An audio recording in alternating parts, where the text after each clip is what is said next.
अऊज़ु बिल्लाहि स्समीइल अलीम मिनश शैतानिर रजीम। बिस्मिल्लाहिर्रहमानिर्रहीम। अल यौमा अकमलतु लकुम दीनकुम व अतममतु अलैकुम नेमती व रज़ीतु लकुमुल इस्लाम दीना। मैं अपने वज़ीराबादी भाइयों से गुजारिश करूँगा सामने और तुहाड़ियां अखां च अखां पा के गुफ्तगू करनी है इंशाअल्लाह। आ जाओ अल्लाह खैर करे। इस साइड पे जी भी जो अहबाब तशरीफ़ फरमाया, खासकर मुंडे खुंडे, आ जाओ अल्लाह खैर करे। सामने आ जाओ, कोई मसला नहीं इंशाअल्लाह। आ जाओ सामने। आफा जी सामने आओगे जरा, कोई तुसी साड़ियां अखां च पाओ, अखां ते असीं तुहाड़ियां च ते गल होएगी इंशाअल्लाह। मैं इंशाअल्लाह हज़रत रब्बानी साहिब की आमद तक आपसे गुफ्तगू करूँगा। जब वो यहाँ पे तशरीफ़ फरमा होंगे अपनी गुफ्तगू मुकम्मल कर दूँगा। अल्लाह तबारक व तआला ने इंसान को इस कायनात में मबूस करने का एक मकसद बयान किया है। अल्लज़ी खलक़ल मौत वल हयात लियब्लुवकुम अय्युकुम अहसनु अमला। अल्लाह कहते हैं मैं आजमाना चाहता हूँ तुम में अच्छे अमाल कौन करता है। अय्युकुम अहसनु अमला, कौन अच्छे अमाल करता है। और फिर मकसद भी बता दिया, अच्छे अमाल में सबसे बड़ा अमल कौन सा है। फरमाया वमा खलक़तुल जिन्न वल इंसा इल्ला लियाबुदून। दुनिया में हज़रत इंसान को भेजा इसलिए है, इसका दुनिया में आने का मकसद ये है कि ये अपनी सारी ज़िंदगी अपने रब के सामने सर झुकाता रहे। इसका अगर माथा टिके तो अपने रब के सामने। एक मकसद है दुनिया में आने का।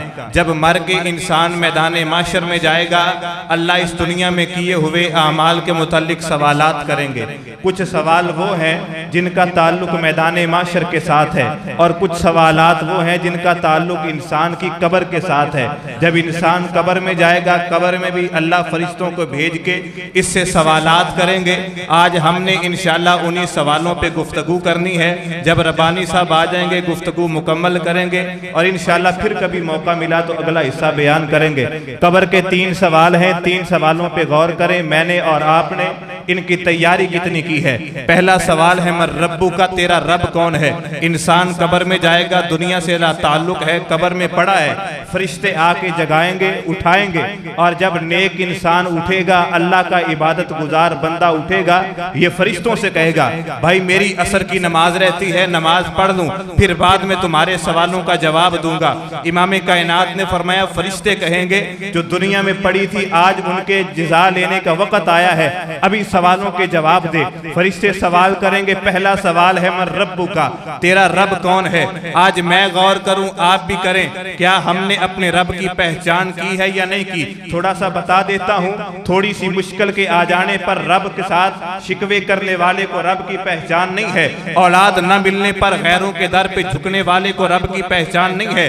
कारोबार में नुकसान हो जाने पर अपने अल्लाह पे एतराज़ात करने वाले को अपने रब की पहचान नहीं है। दुनिया में थोड़ी सी बीमारी आ जाए और वो दूर न जाए, अपने रब के साथ शिकवे करने वाला कि इस रब को बीमारियों के लिए मैं ही मिला था, इस बंदे को अपने रब की पहचान नहीं है। जिसे रब की पहचान हो जाती है, अल्लाह की कसम सारी जिंदगी शिकवे नहीं करता। वो अपना खून बहा के भी कहता है अल्लाह मैं तुझसे राजी हूँ। वो अपने मासूम बच्चों के लाशों को उठा के भी कहता है अल्लाह मैं तुझसे राजी हूँ। वो मैदान जिहाद में अपने शौहर, भाई, अपने बेटे और बाप को कुर्बान करके भी खातून कह देती है बा अल्लाह के नबी आपके चेहरे को देख के मैं रब की रजा पे राजी, सारी मुसीबतें भूल चुकी हूँ। जो अपने रब की पहचान कर लेते हैं, कारोबार में नुकसान हो वो कहते हैं अल्लाह हम तुझसे राजी हैं। छोटे से मासूम बच्चे का हो या बूढ़े जवान बेटे का लाशा अपने कंधों पे उठाते हुए बूढ़ा बाप भी कहता है अल्लाह जवान बेटा था, सोचा था मेरा सहारा बन जाएगा, लेकिन तूने अपने पास बुला लिया है, मैं तेरे इस फैसले पे राजी हूँ। वो अपने रब से शिकवे नहीं करता,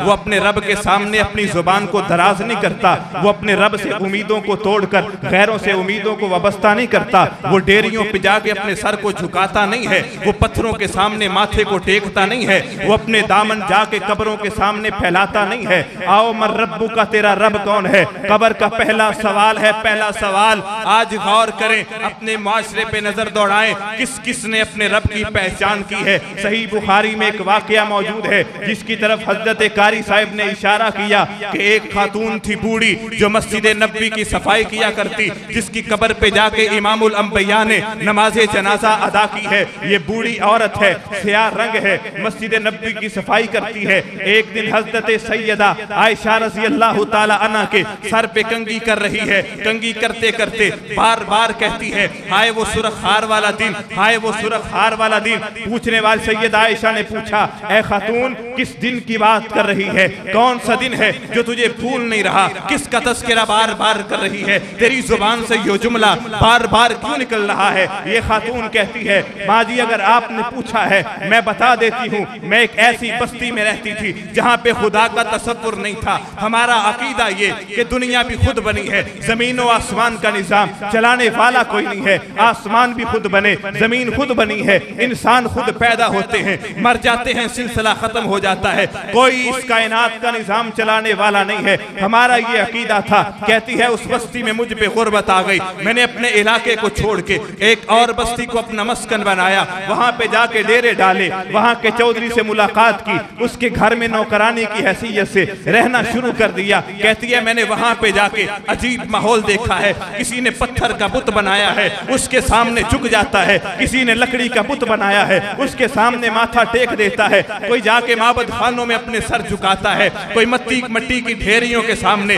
अपनी पेशानी को रख देता है, कोई दरख्तों के सामने सर झुकाता हुआ नजर आ रहा है। कहती है अजीब कैफियत देखी, लेकिन एक और भी माहौल था। जब इसमें किसी को मुसीबत आ जाती, जब किसी को परेशानी आ जाती, जब कोई औलाद का सवाल करना चाहता, जब किसी को औलाद की तमन्ना होती, वो इन सारे बुतों को छोड़ के, वो इन सारे माबूदों को छोड़ के, वो इन सारे खुदाओं को छोड़ के एक रब के सामने सर को झुकाते। वो यूं अपने हाथों को उठा के आसमान की तरफ अपनी निगाहें उठा के कहते, अल्लाह हमें औलाद की जरूरत है, औलाद अता कर दे, हम तेरे बन जाएंगे। अल्लाह हमें तू इस मुसीबत से बचा ले, हम तेरी इबादत करेंगे। अल्लाह इस परेशानी को टाल दे, हम तेरे बन जाएंगे। अल्लाह हमारी इस बीमारी को दूर कर दे, हम तेरे सामने झुकने वाले बन जाएंगे। कहती है जब मुसीबतें टल जाती, वो फिर छोड़ के उन बुतों के सामने झुकना शुरू कर देते। कहती है एक दिन अजीब वाकया हुआ, उस चौधरी की बेटी नहाने के लिए गई, उसने अपने गले से सुर्ख रंग का हार उतार के चारपाई पे रखा, मुझे कहा इसका ध्यान रखना, खुद नहाने चली गई। कहती है ऊपर से चील उड़ती हुई आई, उसने वो हार उठाया लेके चली गई। चौधरी की बेटी नहा के बाहर निकली, उसने कहा हार कहाँ है? मैंने कहा वो चील ले गई। उसने कहा चील का भला हार के साथ क्या काम है? कहती है बात उसकी सच थी, लेकिन मैं भी हकीकत पे बात मबनी कर रही थी कि हार तो वो चील ले गई है। कहती है मैंने उसे कहा भाई मैं तो जो कह रही हूँ, जो हुआ वही बता रही हूँ। उसने कहा तो झूठ बोल रही है। उसने अपने बाप चौधरी को बता दिया। चौधरी ने मेरे कमरे की तलाशी ली, मेरे सामान की तलाशी ली, कहीं से हार न मिला। उसने धमकाना शुरू कर दिया, कहा अगर तूने हार न दिया, हम भरे मजमे में चौक में तेरे बदन से तेरे कपड़े उतार के तुझे नंगा करके तेरी तलाशी लेंगे, हार तेरे पास है। वो खातून कहती है मैं डर गई, मैं सहम गई, पर करती भी गया, हार देती कहां से? हार तो चील लेके जा चुकी है। कहती है पिछला पहर हुआ, ऐलान बस्ती में करवा दिया गया, लोग इकट्ठे हैं, बस्ती में जमा है, अब लोग छतों पे हैं, गलियों चौराहों में है, हर किसी की जुबान पे ये जुमला है, आज चौधरी की नौकरानी के बदन को देखेंगे, आज चौधरी की नौकरानी के जिस्म को देखेंगे, और यार देखो तो सही, वो गैर मुस्लिम औरत है, उसने इस्लाम कबूल नहीं किया, उसे इस्लाम का पता नहीं है, नबी की तालीमात उस तक पहुंची नहीं है, लेकिन उसकी गैरत को सलाम पेश करता हूँ। वो खातून कहती है माँ आयशा, मैं अगरचे गैर मुस्लिम थी, लेकिन मेरे इस नंगे वजूद को शायद आसमान के सूरज की किरणों में ना देखा हो, मेरे इस वजूद पे किसी गैर महरम की नजर नहीं पड़ी। कहती है चौक में खड़ी हूँ, अचानक मुझे याद आया, मुसीबतों में ये किसी रब को पुकारते हैं, परेशानियों में किसी अल्लाह को पुकारते हैं। कहती है मैं जानती नहीं थी अल्लाह कौन है, मैं जानती नहीं थी वो कहाँ पे रहता है, मैं जानती नहीं थी वो है किस तरह का है। कहती है अजीब माहौल है, अजीब माहौल देख रही हूँ। मैंने वहां पे खड़े खड़े उन्हीं लोगों की तरफ ने ऐसे हाथों को फैलाया और कहा अल्लाह मैंने तुझे देखा नहीं है, देख जिन्हें रब पे ईमान होता है वो गैर मुस्लिम भी हो, अल्लाह मुसीबतों से निजात अता कर देता है। उन्होंने इस्लाम कबूल ना भी किया हो, वो अपने बंदे के ईमान को देख के परेशानियों को टाल देता है। आज मेरी और आपकी भी बच्चियां हैं, रुक के ये बात करना चाहूंगा, हम मुसलमान भी हैं, हम फातिमा तो ज़हरा की सीरत को पढ़ते भी हैं, माँ आयशा की मोहब्बत में आपकी अजमत को सलाम पेश भी करते हैं, लेकिन हमारे घरों में सैयदा फातिमा का किरदार मौजूद मौजूद नहीं है, आयशा सिद्दीका वाली तहारत और पाकीज़गी मौजूद नहीं है। हम मुसलमान होने के बावजूद पर्दा और शर्मो हया से आरी हो चुके, ये गैर मुस्लिम औरत है, अपने रब से हाथ उठा के कह रही है, अल्लाह मैं तुझे जानती नहीं हूँ, मैं तुझे पहचानती नहीं हूँ, मैं नहीं देखा तुझको, तू किस तरह का है, तू मर्द है या औरत मैं नहीं जानती, तू पत्थर का है या दरख्त है मैं ये भी नहीं जानती, तुझे मिट्टी से बनाया गया है या लकड़ी से बनाया गया है मैं ये भी नहीं जानती, जमीन के अंदर रहता है या ऊपर रहता है मैं ये भी नहीं जानती, कुछ भी नहीं पता, इतना जरूर जानती हूँ मुसीबतों में ये लोग तुझे पुकारते हैं, तू मुसीबतों को दूर कर देता है, परेशानी में तेरे सामने आके अपने हाथों को उठाते हैं, तू इनकी परेशानियों को दूर कर देता है, बे औलादे तेरे सामने आके औलाद का सवाल करते हैं, तू औलादे अता कर देता है, और तेरे साथ ये वादा करने के बाद अल्लाह तुझे छोड़ के फिर गैरों की तरफ झुक जाते हैं। मैं तुझसे वादा करती हूँ अगर आज तूने मेरे इस बदन की हिफाजत की, अल्लाह अगर आज तूने इस परेशानी को टाल दिया, अगर आज तूने मुझे मुसीबत से नजात देती, अल्लाह तुझसे वादा करती हूँ तुझे ढूंढ के तेरे दर पे आके सारी जिंदगी तेरी बन के रहूंगी, बेवफाई नहीं करूंगी। कहती है मैंने इतना जुमला कहा, फिजाओं में उड़ती हुई चील आई, उसने वो अपना हार वहां पे औरत का फेंका और फेंक के चली गई। देख जिनका रब पे ईमान है वो रब से उम्मीदें वाबस्ता करते हैं, अल्लाह उम्मीदों पे पूरा उतर जाता है। इसीलिए इमाम कायनात ने कहा था, अल्लाह कहते हैं मैं अपने बंदों की उम्मीदों के मुताबिक उसके साथ फैसला कर देता हूँ। आज रब की पहचान नहीं है, अपने रब से सवाल करता है अल्लाह औलाद अता कर दे, 1 साल गुजरता है, 2-4 साल गुजरते हैं, औलाद मिलती नहीं है, ये ढेरियों पे जाके झुक जाता है। आज अगर औलाद मिल जाए मुबारकबाद देने के लिए जाए, भाई मुबारकबाद हो, अल्लाह ने तुझे 8-10 साल के बाद बेटा अता किया है, ये कहता है जी बुजुर्गों का करम है, बुजुर्गों की मेहरबानी है, हम कहाँ इस काबिल थे। सुबह को अल्लाह ने बेटा अता किया, शाम को वो बेटा फौत हो जाता है, ताज़ियत करने के लिए उसी के दरवाजे पे जाते हैं। देखें हमने रब की पहचान कैसी की है, उसे जाके कहा भाई बहुत दुख हुआ जो सुबह को बेटा मिला था, आज रब ने शाम को वापस बुला लिया। जो सुबह को कह रहा था बुजुर्गों की करम नवाजी है, जो सुबह को कह रहा था बुजुर्गों की मेहरबानी है, वही बुजुर्ग वही शख्स कह रहा है बस जी क्या करें, अल्लाह ने लिखा ही ऐसा था। खुशी के मौका पर गैरों की तरफ निस्बत करता है और गम आ जाए रब की तरफ निस्बत करता है। कुरान में अल्लाह ने अपने एक नबी का जिक्र किया है, उस नबी ने रब के साथ अकीदा और अकीदत को मुख्तलिफ अंदाज में बयान कर दिया है। रब पे ईमान और रब की पहचान का जिक्र है। नबी सैयदना इब्राहीम अलैहिस्सलातु वस्सलाम है, कुरान है, हजरत इब्राहीम कहते हैं वही अल्लाह है, हुवल्लज़ी खलक़नी फहुव यहदीन, मुझे पैदा करने वाला भी वो है और पैदा करने के बाद हिदायत देने वाला, नबुव्वत से सरफराज करने वाला, जद्दुल अंबिया बनाने वाला, अंबिया का वालिद बनाने वाला भी वही है। और आगे कहा वही मालिक है, युतईमुनी जो मुझे खिलाता है, वही मालिक है, यस्कीन जो मुझे पिलाता है। अगले जुमले बड़े प्यारे हैं। सैयदना इब्राहीम कहते हैं व इज़ा मरिस्तु फहुव यशफीन, जब मैं बीमार होता हूँ, मेरा अकीदा है, आपका भी अकीदा है, बीमारियां लगाने वाला कौन है? कौन है? लेकिन इब्राहीम नबी कहते हैं व इज़ा मरिस्तु, जब मैं बीमार होता हूँ, फहुव यशफीन, वो अल्लाह मुझे शिफा देता है। बीमारी का मालिक भी अल्लाह है, शिफा का मालिक भी अल्लाह है, लेकिन बीमारी के जुमले में बज़ाहिर नक्स मालूम होता है। इसीलिए इब्राहीम नबी ने कहा बीमारी मुझे जब बीमारी लगती है शिफा वो अल्लाह देता है। भाई गौर कर, आज हमें अल्लाह की पहचान है या नहीं? अगर दुनिया में अल्लाह की पहचान करते हुए उस रब के सामने झुकता रहेगा, अगर दुनिया में पहचान करते हुए उस रब से ताल्लुक मजबूत करेगा, तो फरिश्ते कब्र में आके पूछेंगे मर रब्बू का, बता तेरा रब कौन है? तू खुश नसीबी के साथ कहेगा, तू खुशबख्ती के साथ कहेगा अल्लाहु रब्बी, मेरा रब अल्लाह है। और अगर अपने रब की पहचान न की, माजरत के साथ वहां अफसोस और नदामत के साथ कहना पड़ेगा ला अदरी, मैं नहीं जानता मेरा रब कौन है। दूसरा सवाल कब्र का, फरमाया फरिश्ते पूछेंगे मन नबीयु का, तेरा नबी कौन है? आपको नबी की पहचान है कि नहीं है?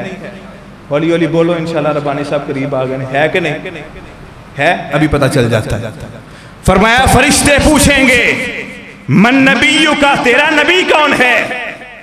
अगर पहचान की होगी जवाब दे लेगा, लेकिन पहचान कैसी है? कैसी पहचान की जरूरत है? आप बाजार से गुजरे, अचानक एक खूबसूरत महल पे नजर पड़ी। आपने सहाबाई किराम से पूछा, ऐ सहाबा ये महल किसका है? बताया जी आपके सहाबी अबू सईद खुदरी रजी अल्लाह तआला अन्हु का है। आपने चेहरा फेर लिया, मस्जिद नबी में तशरीफ लाए। अचानक अबू सईद खुदरी रजी अल्लाह तआला अन्हु भी आते हैं, आके रसूलुल्लाह से सलाम करते हैं। आपने चेहरा फेर लिया, वो दूसरी तरफ आके फिर सलाम करते हैं। रसूलुल्लाह ने फिर चेहरा फेर लिया, वो तीसरी बार फिर सलाम करते हैं। आपने फिर चेहरा फेर लिया, फिर उठ के आप अपने हुजरे में तशरीफ ले गए। अबू सईद खुदरी परेशान हो गए। सहाबी ये रसूल था, नबी का सच्चा वफादार सहाबी था, उसे डर था अगर आज नबी पर से नाराज हो गए, कल मैदाने महशर में इस मुंह से नबी से जाके कहूंगा मेरी सिफारिश कीजिए। अगर आज नबी ने मुझसे रुख मोड़ लिया है, आज यहाँ पे रुख मुड़ा रहा और गुजारा नहीं, लेकिन कल कयामत के दिन मैदाने महशर में अगर नबी ने मुझसे रुख मोड़ लिया, वहां पे क्या करूंगा? वहां तो आदम भी काम नहीं आएंगे, वहां तो नूह नबी भी काम नहीं आएंगे। रसूलुल्लाह अपने हुजरे में तशरीफ ले जाते हैं। अबू सईद खुदरी पास बैठे सहाबा से पूछते हैं, यार क्या हुआ है? मेरा कसूर क्या है? मेरी गलती क्या है? रसूलुल्लाह नाराज क्यों है? आपने मुझसे रुखे मुबारक फेरा क्यों है? सहाबाई किराम कहते हैं, अबू सईद और तो कुछ नहीं पता, हम और तो कुछ नहीं जानते, लेकिन इतना जरूर इल्म है, जब बाजार से गुजरे तेरे महल पे रसूलुल्लाह की नजर पड़ी। आपने पूछा, हमने बताया तेरा मकान है, आपने रुख फेर लिया। लगता यूं है नबी को तेरा महल पसंद नहीं आया, तेरा मकान पसंद नहीं आया। अबू सईद खुदरी उसी वक्त उठते हैं, अपने घर तशरीफ ले जाते हैं, जाके अपने घर को गिराना शुरू कर दिया। अहलिया ने आके पूछा, सरताज हुआ क्या है? जिस महल को बड़ी आपने मोहब्बतों के साथ तामीर किया, जिस महल को बड़ा खूबसूरत बनाया है, उस घर को आप खुद अपने हाथों से गिराना शुरू कर रहे हैं, सबब क्या है? कहा और कुछ नहीं, एक सबब है, मेरे इस महल की वजह से मेरे महबूब ने मुझसे अपना रुखे मुबारक मोड़ लिया है। आज मैं किस तरह ये बर्दाश्त कर सकता हूँ कि मेरे नबी जिनकी बदौलत हमने इस्लाम को कबूल किया है, वो मुझसे नाराज हो जाए। बीवी ने कहा, अल्लाह वाली नेक खातून थी, कहा अगर नबी इस घर की वजह से पहचान है, नाराज है, हम एक लम्हा भी इस घर में रुकना गवारा नहीं करते। मिलके उस महल को गिरा के आके नबी से कहा, अल्लाह के रसूल अगर इस महल की वजह से आप हमसे नाराज थे, आपका ये गुलाम महल गिरा के आया है, अस्सलाम वालेकुम, अब मेरी तरफ रुख करके सलाम का जवाब दीजिए। ये सहाबाई किराम का जज्बा मोहब्बत रसूल और इताअत रसूल था। ये सहाबाई किराम की रसूलुल्लाह से मोहब्बत थी। क्या आप मस्जिद में तशरीफ फरमा है? एक सहाबी तशरीफ लाए, आप उनके हाथ में सोने की अंगूठी है, आपसे सलाम लिया। उन्हें अभी पता नहीं है अल्लाह ने मर्दों पे सोने को हराम कर दिया है। हजरत रसूलुल्लाह ने जब उंगली में सोने की अंगूठी देखी, आपने अपने हाथ मुबारक से उस अंगूठी को उतारा और मस्जिद नबी के सहन के अंदर फेंक दिया और कहा, तुझे पता नहीं है कि अल्लाह ने मर्दों पे सोने को हराम कर दिया है? इतनी बात क्या कि आप उठ के चले गए। करीब बैठे सहाबाई किराम ने कहा, यार वो सोने की अंगूठी उठा ले, जाके अपनी बीवी को पहना देना, अपनी बेटी को पहना देना, अपनी बहन को पहना देना, किसी के काम आ जाएगी। बात तो ठीक थी, कोई हरज तो नहीं था, लेकिन वो सहाबी रसूलुल्लाह से वफा करने वाला था। उस सहाबी रसूल ने कहा, जो अंगूठी मेरे नबी ने मेरे हाथ से उतार के मस्जिद नबी में फेंक दी है, मेरा ईमान और ज़मीन इजाजत देता ही नहीं है मैं उस अंगूठी को दोबारा उठाऊंगा। आज इस ईमान की जरूरत है। आज मुसलमानों में ये जज्बा इताअत मौजूद नहीं है। मोहब्बत का इजहार करते हैं, लेकिन जुबान से और नारों से, अमल से ये हमें नहीं मिलता। अल्लाह के रसूल इस्लाम नमाज में इमामत करवा रहे, जमात करवाते करवाते आपने अपना जूता उतार दिया। अब आप ऐसा ना हो कि कहीं रसूलुल्लाह ने जुती पा के पढ़ी, असी भी पाए जे तुसी कलीना ते जुती पा के आ गए ना, ते बाबे उन्हें डांग बड़ी फेरनी है। वो पथरीली जमीन थी, कच्ची जमीन, जूता पहन के नमाज पढ़ा रहे। नमाज के दौरान फरिश्ते ने आके बताया कि आपके जूते के नीचे पलीदगी लगी है। आपने जूता उतार दिया, पीछे सहाबाई किराम खड़े हैं, तमाम सहाबा ने भी अपने जूते उतार दिए। जब आपने सलाम फेरा, सहाबाई किराम से कहा, भाई मैंने तो जूता उतारा, मुझे फरिश्ते ने आके बताया था, तुमने क्यों उतारे? कहा हमें और कुछ नहीं पता, बस हमने आपको जूता उतारते देखा है, आपकी इताअत में हमने अपना जूता भी उतार दिया है। कब्र का दूसरा सवाल है मन नबीयू का, तेरा नबी कौन है। आज अगर नबी की पहचान करेंगे तो आप वहां पे जवाब दे सकेंगे, नबी मुहम्मदुर रसूलुल्लाह सल्लल्लाहु अलैहि वसल्लम, हमारे नबी मोहम्मद सल्लल्लाहु अलैहि वसल्लम है। और अगर यहाँ दुनिया में अपने नबी की पहचान ना की, नबी को पहचाना ना, नबी की इताअत और फरमा बरदारी ना की, अफसोस के साथ वहां कहना पड़ेगा ला अदरी, मैं नहीं जानता मेरा नबी कौन है। तीसरा सवाल है मां तीनों का। क्या सवाल है? क्या सवाल है? तेरा दीन कौन सा है? अगर दुनिया में दीन के मुताबिक जिंदगी गुजारी होगी तो कहेगा दीनी अल इस्लाम, अल इस्लाम दीनी, मेरा दीन इस्लाम है। और इस्लाम किसे कहते हैं? अल्लाह ने कुरान में इस्लाम का तारुफ करवा दिया है। फरमाया अल यौमा अकमलतु लकुम दीनकुम व अतममतु अलैकुम नेमती व रज़ीतु लकुमुल इस्लाम दीना। आज के दिन हमने दीन को मुकम्मल कर दिया है, और ये नहीं कि मुकम्मल किया है लेकिन हम नाराज हैं, हम परेशान हैं। व रज़ीतु लकुमुल इस्लाम दीना, हम दीन दे के तुम्हें दीन से नवाज के हम राजी हैं, हम खुश हैं। हमने दीन को मुकम्मल कर दिया है, हम खुश हैं, हम राजी हैं। दीन मुकम्मल है माना क्या है? अगर दीन में कुछ और दाखिल हो सके तो फिर मुकम्मल नहीं है, अगर कुछ निकाल दिया जाए फिर मुकम्मल रहता नहीं है। पता ये चला दीन उसको कहते हैं जिसमें ना चीज कोई डाली जा सके, ना जिससे कुछ निकाला जा सके। आज दीन में दाखिल भी किया जा रहा है, दीन से बहुत कुछ निकाला भी जा रहा है। याद रहे अल्लाह ने दूसरे मुकाम पे कह दिया है, बंदा कह सकता है जी दीन फुला चीज भी दीन है, फुला की फकाहत भी दीन है, फुला की इमामत भी दीन है, फुला की शरीयत भी दीन है। अल्लाह ने इस गलत फहमी को भी दूर कर दिया। फरमाया इन्ना दीन इंदल्लाहिल इस्लाम, अल्लाह के हाथ दीन सिर्फ और सिर्फ इस्लाम है। व मैं यब्तगी गैरल इस्लाम दीनन फलन युक़बल मिन्हु, जो दीन इस्लाम को छोड़ के किसी और का दीन कबूल करेगा, जो किसी और के दीन को चलाएगा, जो किसी और के नक्शे कदम पे चलेगा, जो किसी और की इमामत को तस्लीम करेगा, जो किसी और की फकाहत को दीन समझेगा, फलन युक़बल मिन्हु, उससे वो अमल कबूल नहीं किया जाएगा। लाख कहता रहे मैंने कुरान ही तो पढ़ा है और क्या किया है, वो कहता रहे मैंने नात ही तो पढ़ी है, मैंने अज़कार ही तो किए हैं। अल्लाह कहते हैं फलन युक़बल मिन्हु, तू कुरान पढ़ अगर दीन में मौजूद नहीं है, तू नात पढ़ अगर शरीयत के मुखालिफ है, तू जिक्र अज़कार कर अगर नबी का तरीका और दीन का हुक्म मौजूद नहीं है, फलन युक़बल मिन्हु, तुझसे कबूल नहीं किया जाएगा। हज़रत सलमान फारसी रज़ी अल्लाह ताला अन्हु, अल्लाह के रसूल सलाम के सहाबी हैं, इन्हें एक यहूदी ने ताना दिया। वो कहने लगा कि तुम्हारे नबी भी अजीब है, तुम्हारा नबी अजीब है, हमने सुना है कि वो तुम्हें पेशाब करने के तरीके भी बताता है। सहाबी रसूल हज़रत सलमान फारसी रज़ी अल्लाह ताला अन्हु कहते हैं हाँ हाँ तुमने दुरुस्त सुना है, तुमने बिल्कुल दुरुस्त सुना है। हज़रत रब्बानी साहब तशरीफ़ ला चुके हैं, जो अहबाब बाहर मौजूद हैं बरामदे में, सहन में या गली में, वो अंदर तशरीफ़ ले आए। और जो दूर हैं माशाल्लाह टेक लाइए, जेड़े सलामत ने वो अगे हो जाओ, जेड़े नहीं ना इस काबल जिस तरह माशाल्लाह बुजुर्ग ऐनक वाले ने ये टेक ला सकते हैं, बाकी अगे आ जाओ, कोई मसला नहीं होने लगे। हज़रत सलमान फारसी रज़ी अल्लाह तआला अन्हु कहते हैं हाँ तुमने दुरुस्त सुना है, हमारे नबी ने हमें पेशाब करने के भी तरीके बताए हैं। हमारे नबी ने यहाँ तक बताया है कि अगर पेशाब कर रहे हो, पेशाब करते हुए तुमने 3 ढेलों का इस्तेमाल करना है। हज़रत रब्बानी साहब तशरीफ ला चुके हैं, सिर्फ आखिरी गुजारिश करना चाहूंगा, आखिरी बात करके इजाजत चाहूंगा। अल्लाह के रसूल सलाम ने फरमाया जब ये बंदा मर जाता है, कब्र में चला जाता है, 3 सवाल होते हैं। इन 3 सवालों के होने के बाद अल्लाह की तरफ से ऐसे इसे अजर अता किया जाता है। लेकिन वो अजर अता क्यों होता है? फरमाया इज़ा मातल इंसानु इनक़ता अन्हु अमलुहु इल्ला मिन सलासा, जब इंसान मर जाता है कब्र की पाताल में उतार दिया जाता है, इसकी नमाजों का ताल्लुक इससे टूट जाता है,